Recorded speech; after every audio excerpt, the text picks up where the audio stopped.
বিশ্বাস করবেন বললে? আদ্দিক অফিসারের দিকে তাকালো। চোখ মুখ আগের মতোই দৃঢ়তার, কণ্ঠ ইস্পাতের মতো কঠিন। আপনি বলুন আমায়। এই যে আপনার ভাই রাকিব। বিনা মেঘে আর কত বজ্রপাত হবে। বাড়ির মানুষগুলোর কান ঝাঝা করছে। লিলি আর সালেহা বেগম অবিশ্বাস্য চোখে একে অন্যকে দেখলেন। রায়হান সাহেব বললেন, আপনি সব কি বলছেন অফিসার? ও আমাদের বাড়ির ছেলে। আপনার কোথাও একটা ভুল হচ্ছে। আমি প্রমাণ ছাড়া কথা বলছি না। অবশ্যই আমার বিশ্বাস করা না করাটা আপনাদের ব্যাপার। আদ্দিক রাকিবের দিকে তাকালো। চোখে অন্ধকার দেখা ছেলেটা ছটফট করছে সেখান থেকে সরে পড়তে। তবে চোখে কিছু দেখছে না বলে পারছে না সে। মায়ের হাতটা শক্ত করে ধরলো কেবল। চাচি কেঁদে বললেন, আমার নিষ্পাপ পোলারা কিছুই করে না, আপনি মিছা কথা কইতাছেন। আপনার নিষ্পাপ ছেলের মুখোশের আড়ালে যে কি জঘন্য এক জানোয়ার লুকিয়ে আছে সেটা আপনি নিজেও জানেন না। মা হওয়ার আগে আপনি একজন নারী, আর আপনার এই নিষ্পাপ ছেলে কেবল আপনার বাড়ির বউ না, আপনার মতো এমন আরও অনেক নারীর সম্মান নষ্ট করেছে। তারাও হয়তো কারোর বাড়ির মা, বউ কিংবা বোন ছিল। তাই আজ মা হিসাবে না, বরং নারী হিসাবে ছেলেকে বিচার করুন। না না না, আমি কিছুই করিনি। মিথ্যে বলছেন আপনি, সব সব মিথ্যে। বিশ্বাস করো সবাই, এই পুলিশ মিথ্যে বলছে, টাকা খেয়ে উল্টোপাল্টা বলছে সব। এই বলে সে আন্দাজে পা ফেলে পালাতে গিয়েও পারল না। আদ্দিক শার্টের কলার টেনে ধরল তার, শক্ত গলায় বলল, সত্যি বল রাকিব, তুই নিবৃতের সাথে কি করেছিস? বিশ্বাস করো ভাই, আমি কিচ্ছু করিনি। এই পুলিশ সব মিথ্যে বলছে, আমাকে ফাঁসানোর ধান্দা সব।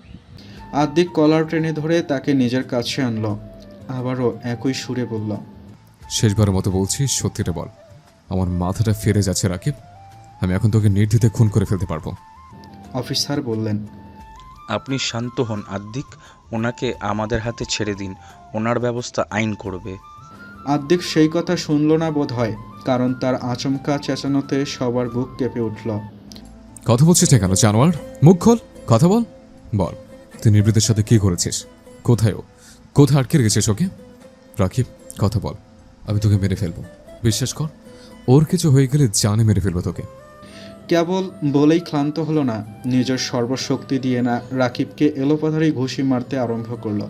বেচারা এমনিতেই চোখের অসুখে মূর্ছা গিয়েছে, তার ওপর আদ্দিকের এই শক্তপোক্ত হাতের ঘুষি সামলানোর মতো জোর আর পেল না সে। মাটিতে পড়ে কাঁদতে কাঁদতে বলল, সব বলছি আমি, আমাকে আর মেরো না। কিন্তু কে শোনে কার কথা? আদ্দিকের শরীর তো তার কাবুতেই নেই। রাকিবকে একেবারে জানে মেরে ফেললেও হয়তো আর সে শান্তি পাবে না। চাচি চেঁচিয়ে কাঁদছেন। রায়হান সাহেব আর বড় চাচা দুই হাতে জড়িয়ে ধরেও যেন আদ্দিককে সামলাতে পারছেন না। শেষে অফিসার দুইজন পুলিশকে ডেকে আনলেন আদ্দিকের কাছ থেকে রাকিবকে ছাড়িয়ে নেওয়ার জন্য। আদ্দিক গর্জে উঠে বলল তখন, হয়ে জানোয়ার তো এখনো বলেনি নিবৃতে কোথায়। বলনিও। বাবা, ছাড়ো আমাকে। কুত্তার বাচ্চাটাকে আজকে আমি জানেই মেরে ফেলবো। লিলি আর উপায়ন্তর না পেয়ে ছেলেকে জড়িয়ে ধরলেন, কেঁদে বললেন, শান্ত হ বাবা, শান্ত হ। পুলিশ তো ধরেছে ওকে, এবার নিবৃত্তার খোঁজ ঠিকই পাওয়া যাবে। মা, তুমি বুঝতে পারছো না? ওর জন্য আইনের শাস্তি বসাবে না। ওর আরো জঘন্য শাস্তি হওয়া প্রয়োজন। ওর কত বড় কলিজা মা, ওর নিবৃত্তার দিকে হাত বাড়ায়। আমার ওয়াইফকে ও অসম্মান করেছে, ওকে আমি ছেড়ে দিই কি করে? মা, আমায় ছাড়ো তুমি। লিলি ছাড়লেন না ছেলেকে।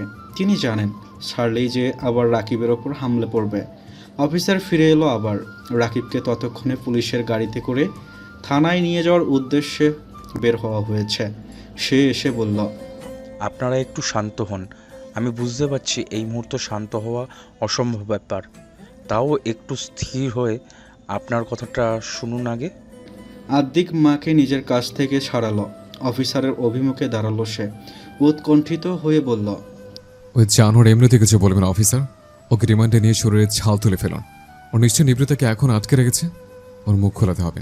আপনি চলুন অফিসার, থানায় চলুন। আমিও দেখিও কতক্ষণ চুপ থাকতে পারে। থানায় যেতে হবে না, নিবৃত্তাকে আমরা পেয়েছি। উনি এখন হাসপাতালে চিকিৎসাধীন অবস্থায় আছেন। সালেহা বেগম এতক্ষণের সব যন্ত্রণা শিকেই তুলে ছুটে এলেন এবার। অস্থির হলেন খুব। আমার মেয়ে, আমার কলিজা হাসপাতালে কেন কেন? অফিসার, কি হয়েছে ওর? আমার মেয়েটার ঠিক আছে তো? সুস্থ আছে তো? জীবিত আছে, শুধু এইটুকুই বলতে পারি। তবে শারীরিক অবস্থা খুব একটা ভালো নয়। সালেহা বেগম বড় বড় নিঃশ্বাস ফেলে টলে উঠলেন। লিলি এসে সামলালেন তাকে। আদ্দিকের কেমন নিঃশ্বাস ফুরিয়ে আসছিল। সেদিনের ভেলিয়ার ধোকাটুকু তাকে এত যন্ত্রণা দেয়নি আজ যতটা নিবৃত্তার এই পরিস্থিতি তাকে দিচ্ছে। সে কোনো রকমে নিঃশ্বাস ছেড়ে বলল, কেন হাসপাতালে অফিসার? আমার নিয়ে চলুন এক্ষুনি।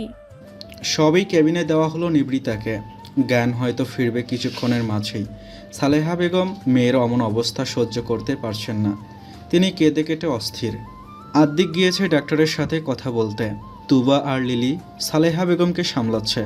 অন্যদিকে নিবৃতার বাবার অবস্থাও ভালো নয়।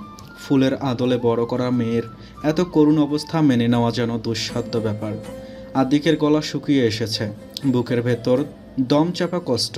হাসপাতালের সাদা দেওয়ালগুলোও যেন আরও ফ্যাকাশে লাগছে তার কাছে। ডাক্তারকে নিবৃতার অবস্থা জিজ্ঞেস করার আগে বহুবার সে গলায় ছটফটানি আটকে থাকা কথাগুলো গুছিয়ে নিতে চাইল, কিন্তু শব্দগুলো যেন কিছুতেই তার মুখ দিয়ে বের হতে চাইছে না। অবশেষে অনেক কষ্টে সে গলা পরিষ্কার করে ধীর স্বরে বলল, ডাক্তার, আমার স্ত্রী ও কেমন আছে এখন? মনে হয় শরীরে। কথা জড়িয়ে গেল তার, মুখ দিয়ে আর শব্দ বের হচ্ছে না। ডাক্তার কিছুক্ষণ নীরবে তাকিয়ে রইলেন তার দিকে। আদ্দিক চোখ নামিয়ে আনলো, যেন কিছু জিজ্ঞেস করতেও ভয় পাচ্ছে সে। অবশেষে অনেক কষ্টে ফিসফিস করে বলল, ওকে কি?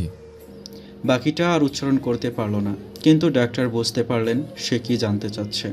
তিনি গম্ভীর শ্বাস নিলেন, তারপর সংযত স্বরে বললেন, মিস্টার আদ্রিক, আপনার স্ত্রী শারীরিক ও মানসিকভাবে প্রচণ্ড আঘাত পেয়েছেন। তবে মেডিকেল পরীক্ষায় ধর্ষণের নিশ্চিত প্রমাণ পাওয়া যায়নি। তবে আদ্দিক যেন হঠাৎ দম ফিরে পেল, কিন্তু তবে শুনেই আবার আতঙ্কে শিরদাঁড়া শটান হয়ে গেল তার। ডাক্তার বললেন, ওনাকে প্রচণ্ড শারীরিক ও মানসিক নির্যাতনের শিকার হতে হয়েছে। আপনি এখন ওনার পাশে থাকুন। ওনার আপনজনের সঙ্গটা এখন সবচেয়ে বেশি দরকার। আদ্দিক চোখ বন্ধ করল। বুকের মধ্যে কিছু একটা মোচড় দিয়ে উঠল তার।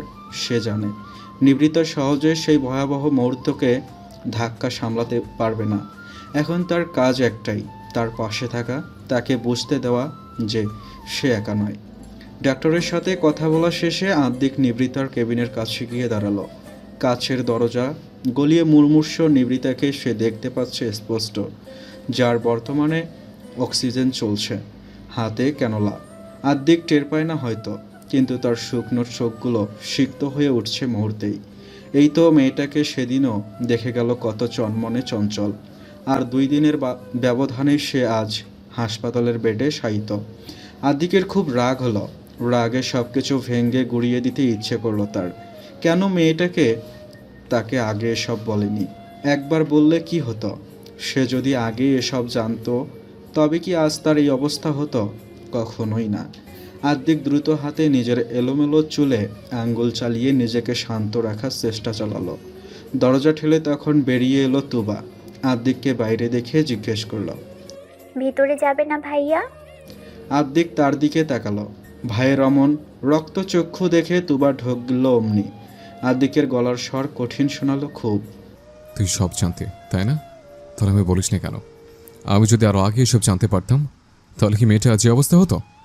এটা কি লুকিয়ে রাখার জিনিস ছিল তো বা? নাকি তোর আহাম্মক?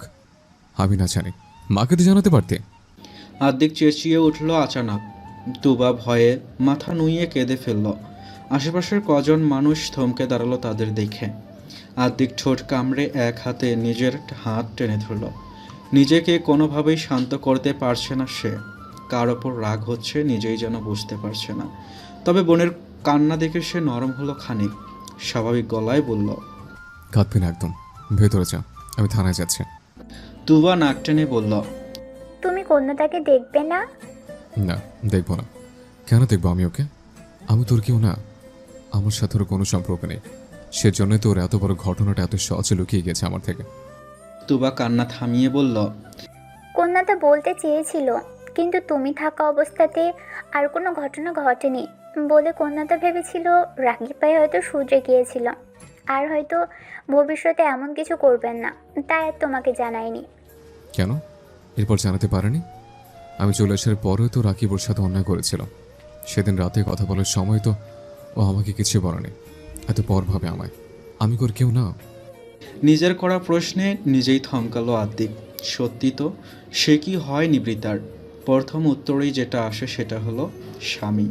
কিন্তু বিয়ের পর থেকে আজ অবধি সে কি মেয়েটাকে সেই অধিকারটুকু দিয়েছে? নিবৃতা যে তাকে স্বামী ভাববে সেই সুযোগটুকুও তো দেয়নি। তাহলে কিসের ভিত্তিতে আজ এই কথাগুলো বলছে সে? নিজের কথার মারপ্যাচে জব্দ হয়ে আদ্দিক আর সেখানে দাঁড়ালো না। হাসপাতাল থেকে সোজা বেরিয়ে গেল থানায়।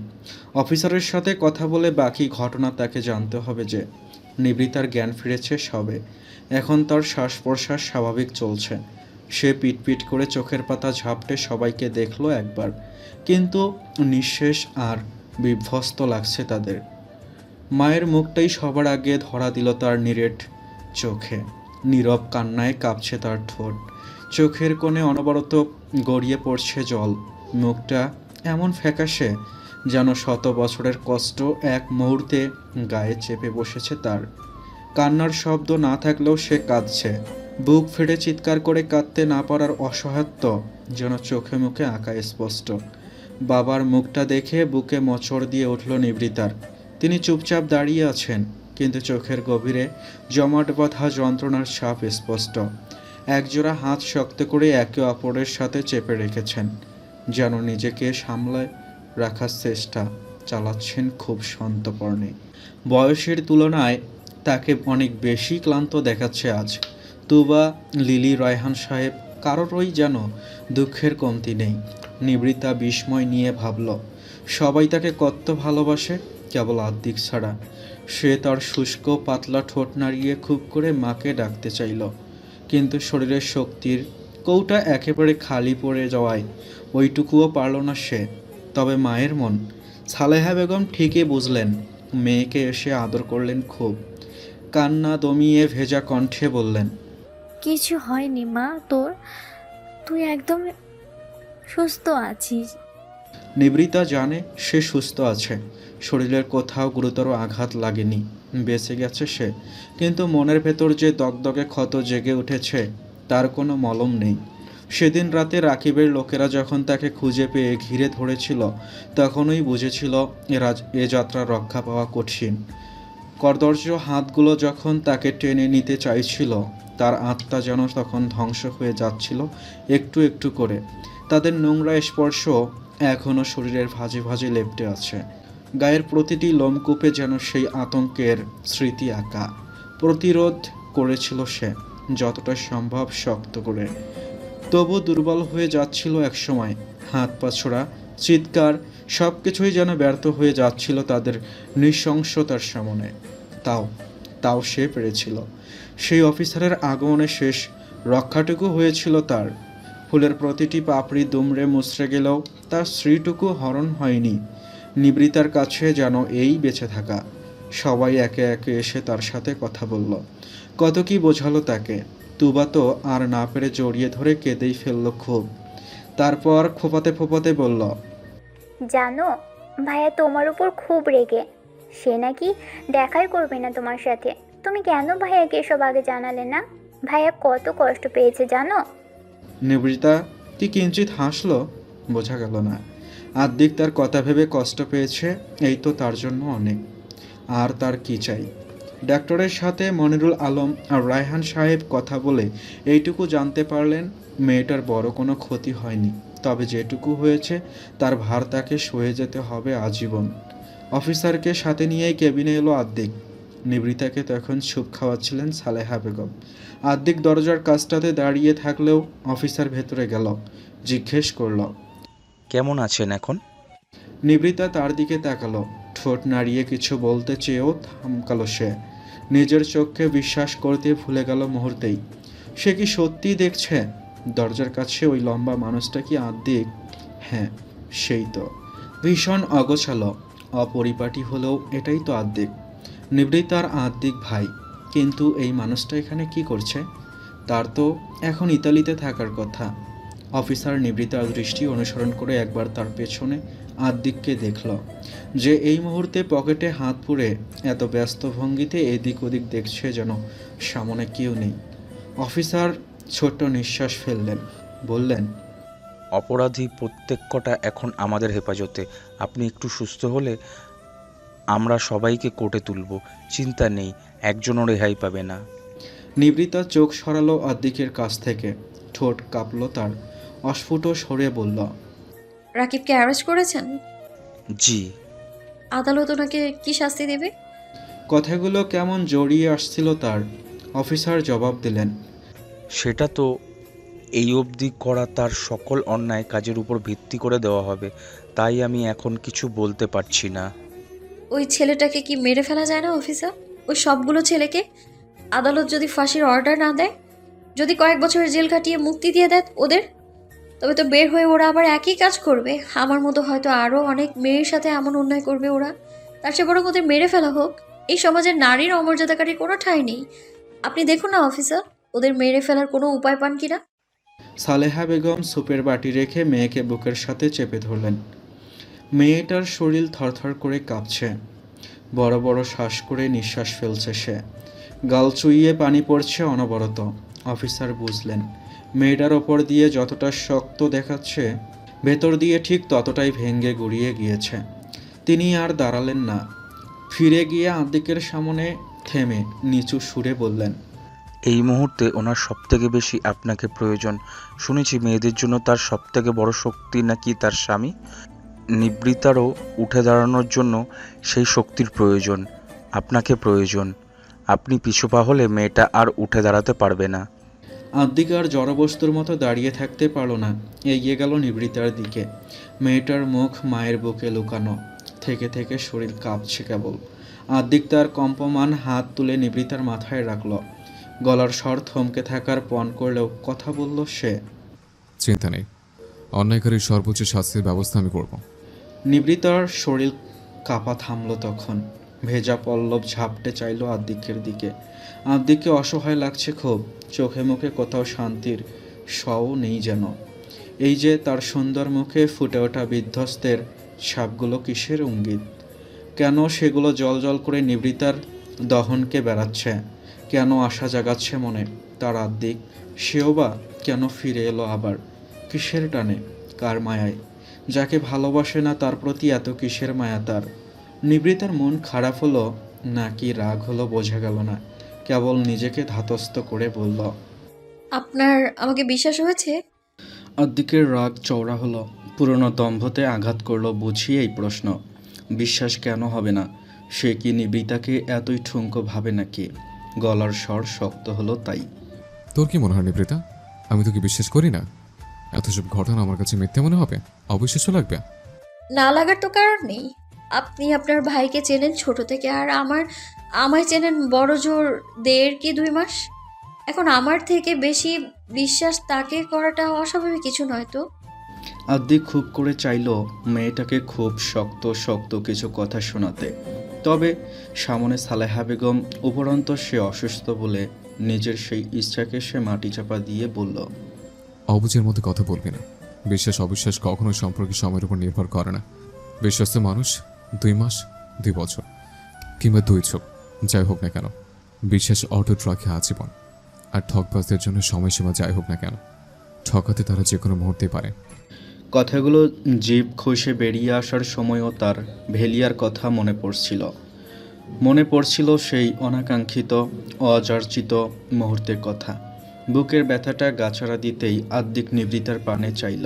এই মেয়েটার দুঃখ দেখলে সে নিজের সব ব্যথা ভুলে যায় কেমন। নিবৃতার মাথা থেকে হাত সরিয়ে এনে বলল, খেয়ে সুস্থ হ, লড়াই এখনো বাকি তো। এই বলে আর দাঁড়ালো না সে, কেবিন ছেড়ে বেরিয়ে গেল। সে চলে যেতেই সালেহা বেগম বললেন, ছেলেটার সাথে তো এভাবে কথা বলা বাড়তি। শুধুমাত্র তোর দুশ্চিন্তায় যাওয়া 3 দিনের মাথায় ইতালি থেকে আবার ফিরে এসেছে। সব সত্য জানার পরও বাকিরে এত মেরেছে জানিস? আর তুই কিনা ওর বিশ্বাস নিয়ে প্রশ্ন তুলছিস। নিবৃতা হেলান দিল বেডে। আনমনে দৃষ্টি ফেলল জানালার বাইরে, বলল, সেটাই তো সমস্যা মা। উনি এভাবে আমার জন্য কেন ফিরে এলেন? 3 দিনের ব্যবধানে আবার দেশে ফিরতে নিশ্চয়ই ওনাকে অনেক খরচ আর অসুবিধার সম্মুখীন হতে হয়েছে। তাও কেন ফিরলেন তিনি? আমাকে উদ্ধার করার জন্য দেশে তো তোমরা সবাই ছিলে, তবে উনি কেন ফিরলেন? আজ তো ফিরে আসায় খুব খুশি হয়েছিস। সালেহা বেগম যেন ভীষণ অবাক। নিবৃতা মলিন হাসল। সে যা জানে তা তো মা জানে না। মা তো জানেন না ইতালিতে আদ্দিকের একজন ভালোবাসার মানুষ আছে। বিয়ের পরেও আদ্দিক সেই ভালোবাসার মানুষকেই তার মনে আগলে বসে আছে। সেই মানুষের টানে এত তাড়াহুড়ো করে ইতালিতে গিয়ে আবার ফিরে এলেন, তাও আবার তার জন্য। নিবৃতা কেন এই ব্যাপারটা মেনে নিতে পারছে না? কেন মনে হচ্ছে আদ্দিকের ফিরে আসার কারণ অন্য? ক্যান্টিন থেকে খেয়ে ফিরে আসার সময় তুবাদের সাথে অফিসারের দেখা হলো। রায়হান সাহেব অফিসারের সাথে দাঁড়িয়ে কতক্ষণ কথা বলে কেবিনের দিকে চলে এলেন। লিলিও তাই। তবে রয়ে গেল তুবা। অফিসারের দিকে চেয়ে প্রসন্ন হেসে বলল, আপনাকে অনেক অনেক ধন্যবাদ। আপনি সাহায্য না করলে কন্যাটাকে হয়তো খুঁজেই পাওয়া যেত না। অফিসার হাসল, বলল, ধন্যবাদ তো আপনার পাওনা। আপনি সেদিন রাতে রাকিবের ফোন ট্র্যাক করাতে হেল্প না করলে আজ কি আর এত কিছু হতো? আপনার জন্যই ওর সব সাঙ্গপাঙ্গদের নাম্বার পেয়ে তাদের অস্তিত্ব জানতে পেরেছি, নয়তো আপনার কন্যাটাকে উদ্ধার করার ভীষণ মুশকিল ছিল। জানেন, আমি ভাবতাম এদেশের পুলিশেরা বোধহয় খুব একটা ভালো না, মানুষের কাজে আসে না অত একটা। তবে আপনাকে দেখে ধারণা পাল্টালো। আপনি ভীষণ নিষ্ঠার সাথে আপনার দায়িত্ব পালন করেছেন। অফিসারের ঠোঁটের হাসি স্রোত বাড়ল। আপনি তো বেশ সুন্দর কথা বলেন। আপনার ধারণা বদলেছে সেটা জেনে খুশি হলাম। ভালো খারাপ সব প্রফেশনেই আছে, এটা এখন আমাদের উপর নির্ভর করছে আপনি কোনটা বেছে নেবেন। আচ্ছা, বুঝেছি। এখন শুনুন, আমি আপনাকে একটা ছোট্ট ট্রিট দিতে চাই। না করবেন না কিন্তু। অফিসার এই পর্যায়ে বিব্রত হলেন বোধ হয়। হাসিটার রূপ পাল্টালো, অপ্রস্তুত দেখালো সেটাকে। ট্রিট? ট্রিট কেন? এই যে আমার কন্যাটাকে খুঁজে দিয়ে ওই রাকিবকে ধরে নিয়ে গেলেন, সেজন্য। কিশোরী মেয়ের কিশোরী আবদার খুব একটা গায়ে মাখল না অফিসার। বলল, এটা আমাদের ডিউটি ছিল, তাও আপনি ট্রিটের কথা বলেছেন, আমি তাতে খুশি। এত ব্যস্ততা দেখাতে হবে না। ছোট বলে পাত্তা দিচ্ছেন না, তাই না? বেশ, আমি ভাইয়াকে দিয়ে বলাবো, তখন নিশ্চয়ই আর কথা ফেলতে পারবেন না এসআই নিখিল। তুবা ভ্রু নাচিয়ে সরে এলো সেখান থেকে। নিখিল ভ্রু কুঁচকে কতক্ষণ চেয়ে থাকলো নিষ্পলক। মেয়েটা কেমন হেলে দোলে হাঁটছে, প্রতি কদমে কদমে তার উপচে পড়া আর আনন্দ আর উল্লাস। নিখিল সেদিকে চেয়ে থেকে মাথা নাড়ালো। নিশ্চয়ই ভারী দুষ্ট মেয়েটা। নিবৃতা তো এখন কেবিনে ঘুমাচ্ছিল, বাড়ির সবাই সেখানে। আদ্দিক কেবিনের দরজার বাইরে। ভেতরে যাওয়ার অদম্য ইচ্ছেটুকুকে পা মারিয়ে দিয়ে এসে সেখানেই দাঁড়িয়ে রইল। বিকেলের পর আর সে নিবৃতার সামনে গিয়ে দাঁড়ায়নি, না সে কেবিনের ভেতরে গিয়েছে। খুব প্রয়োজন পড়লে এখানে দাঁড়িয়ে থেকে দেখেছে নিবৃতাকে। তবু কাছ থেকে পার্শ্বে বসে নিবৃতার সাথে এক মুহূর্ত একা নিভৃতে সময় কাটানোর মতো দুঃসাহসিক চিন্তা তার মাথায় আসেনি। আসতই বা কী করে? নামমাত্র স্বামীদের কি সেই অধিকার আছে নাকি? তার ওপর যেই অধিকারের বাঁধন ছড়ে সে ইতালিতে পাড়ি জমিয়েছিল, সেদিন সেই অধিকারকেই কাঁধে চাপিয়ে নিবৃতার সামনে সে দাঁড়াতে কি করে? তার যে বড্ড সংকোচ লাগত, ইতস্তত লাগত খুব। আদ্দিক দীর্ঘশ্বাস ফেলল। বাইরের করিডোরের এখানেই একটা বেঞ্চে বসে রইল সে। সারাদিন আর কিছু খাওয়া পড়েনি, খিদেও পায়নি তেমন। একের পরের এক নির্মম ঘটনা তার ভেতরের সবটুকু শক্তিকে শুষে নিয়েছে নিমিষেই। এখন সে একেবারেই শক্তি শূন্য, সংকীর্ণ। তবুও সে নিজেকে দাঁড় করিয়ে রেখেছে। তার মন বলছে সে শক্ত থাকলে নিবৃতা উঠে দাঁড়াতে পারবে, আর নিবৃতার জন্য এইটুকু দৃঢ়তা তাকে রাখতেই হবে। তখন বেশ রাত। কেবিনের নিস্তব্ধতা কেবল নিঃশ্বাসের শব্দে ভেঙে ভেঙে পড়ছে। নিবৃতা গভীর ঘুমে আচ্ছন্ন। শরীরের অবসাদে যেন ঘুম তাকে পুরোপুরি গ্রাস করে নিয়েছে। নিবৃতার সাথে কেবিনে তার মা বাবা আছেন। তুবড়া গ্রামে ফিরে গিয়েছে, আসবে আবার সকাল সকাল। নিবৃতার ঘুমে আচ্ছন্ন শরীরটা হঠাৎ কেঁপে উঠল আচানক। ভ্রু কুঁচকে এলো, চোখের পাতা কাঁপল কয়েকবার। নিঃশব্দে এক দীর্ঘশ্বাস ফেলে তার চোখ খুলে গেল ধীরে। প্রথমে বুঝতে পারল না কোথায় সে। কেবিনের ম্লান আলোয় চারপাশটা ঝাপসা লাগছিল, কিন্তু এক মুহূর্তের মধ্যেই সব মনে পড়ে গেল তার। সেই রাত, সেই নোংরা হাত, সেই বিকৃত হাসি। তার গলা শুকিয়ে এলো মুহূর্তেই। বুকের গভীরে এক অজানা আতঙ্ক দলা পাকিয়ে উঠছে। তার হাতখানা কেঁপে উঠতেই সেখানে স্পর্শ পেল কারোর। চোখের পাতা পিটপিট করে তাকালো সেদিকে। দেখল আদ্দিককে। বেশ যত্ন করে তার হাত আগলে ধরে সেখানে মাথা ঠেকিয়ে শুয়ে আছে। নিবৃতা বোধহয় এক মুহূর্তে তার সমস্ত সংখ্যা ভুলে গেল। চোখ মুখের ভয় মিইয়ে গেল বাতাসে। অন্য হাত টেনে এনে সে রাখলো আদ্দিকের এলোমেলো চুলে। সেটা আরও একটু এলোমেলো করে দিল। ঘুম ভেঙে গেল আদ্দিকের। নিবৃতাকে জেগে থাকতে দেখে অপ্রস্তুত হলো খুব। ধরা পড়া চোরের মতো আমতা আমতা করতে লাগলো। কিছু লাগবে তোর? কোনো অসুবিধা হচ্ছে? ডাক্তার ডাকবো? আদ্দিক উঠতে চাইল। নিবৃতার ক্যানোলা দেওয়া হাতের আঙ্গুল দিয়ে আদ্দিকের আঙ্গুল ধরল, বলল জড়ানো সুরে। আমার কাছেই থাকুন প্লিজ। আদ্দিক উঠল না, বসে রইল ঠায়। নিবৃতা জিজ্ঞেস করল, ইতালি থেকে ফিরে এলেন কেন? ওখানে বসে থেকে শান্তি পাচ্ছিলাম না। এখন শান্তি পাচ্ছেন? তুই আমার চোখের শান্তি নিবৃতা। এই যে তোকে চোখের সামনে দেখতে পাচ্ছি, আমার জন্য এটাই যথেষ্ট। নিবৃতা আদ্দিকের চোখে মুখে নজর বুলিয়ে জিজ্ঞেস করল, আর মনের শান্তি কে, ভ্যালিয়া? আদ্দিক জিভ দিয়ে নিজের ঠোঁট ভেজালো। ভেলিয়ার কথা উঠতেই গলাটা কেমন ধরে এলো তার। বলল, ওসব থাক, তুই বরং ঘুমা এখন। ঘুম পর্যাপ্ত হলে শরীরে শক্তি পাবি। আমার ঘুম আসছে না আতিক ভাই। চোখ বন্ধ করে ওই কুৎসিত হাতগুলো আমার চোখের সামনে ভেসে ওঠে। নিবৃতার অসহায় স্বর। আদ্দিক তার মাথায় হাত বুলিয়ে দিয়ে বলল, আমরা সবাই আছি, আর কেউ তোর কোনো ক্ষতি করতে পারবে না। চোখ বন্ধ কর। এই যে আমি এখানে বসে। আদ্দিক অন্য হাতে নিবৃতার হাতটা চেপে ধরল। চোখের ইশারায় আশ্বস্ত করল সে আছে, থাকবে আজীবন।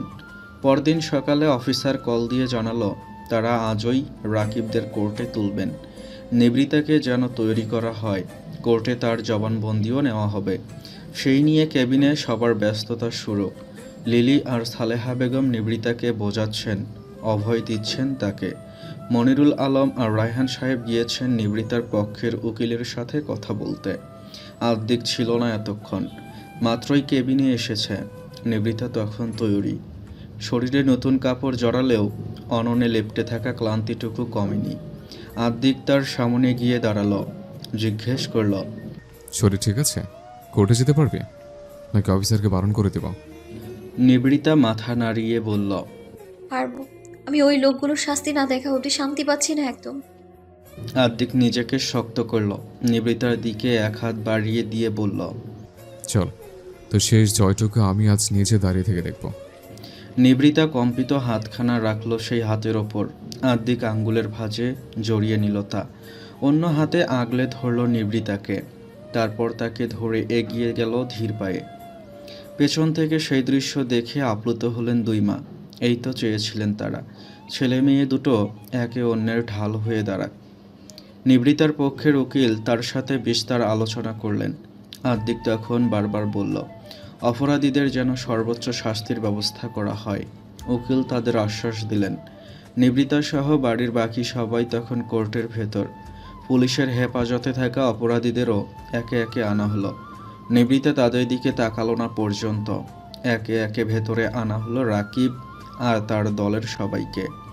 নিবৃতার পাশে এসে আদ্দিক বসল তখন।